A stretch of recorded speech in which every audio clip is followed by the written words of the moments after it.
Gorilla Mine Tiger's Blood. I've been wanting to review these since they've dropped because I'm a big More Plates, More Dates fan, and I had to do Tiger's Blood first because nobody makes me bleed my own blood. Nobody! Nobody but Derek, at least. Cost, macros, taste. Let's do this thing. When it comes to cost, that's their major weak spot. I got mine from a vitamin shop for $3.50, which is actually a 2 out of 10 on cost normally. However, you can get a 12-pack from Gorilla Mine directly for $35. Also, my buddy Nutrition Narc has a code NARC that can save you 10%.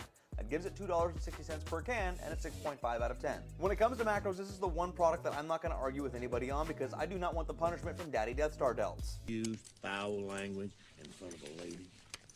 No, Daddy, no! But for a quick summary, everything in here is fantastic. It has an awesome 200 milligrams of caffeine, its ingredient list is very reasonable, and then it has an awesome Gorilla Mine energy matrix where it tells you exactly how much of everything that you're getting, and everything in here is beneficial.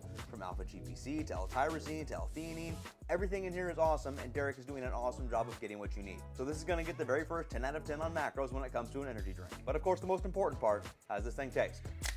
Not a smooth crack. Daddy-like. That tastes exactly like a Tiger's Blood snow cone to me. I really went into this thing trying not to like it that much with how big of a fan of Derek and More Plates, More Dates I am. This product is top notch. Like I said, the only weak spot after taking a sip of this is their cost. Googling what Tiger's Blood is actually supposed to taste like, it's basically watermelon, strawberry, and a hint of coconut is what it's supposed to be. That's pretty accurate. The main thing I'm tasting is strawberry, watermelon comes through second, and then at the very end you're getting a very, very tiny, about as small as my junk, tiny amount of coconut. The only thing I'm contemplating now is, does this beat the White Monster, and does this beat the Orange Cream?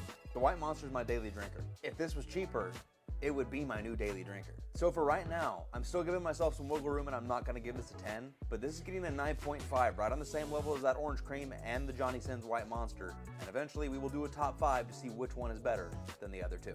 Averaging the 3 stats with the Gorilla Mine Tiger's Blood takes it to an 8.6 that I'm happily bringing up to a 9 out of 10. Its only downfall at all is its cost. If it wasn't as expensive as it was, it would be a 10 out of 10 drink, honestly. Still, I highly recommend it if you can get it on sale or if you can afford the $3.50 per can that I got.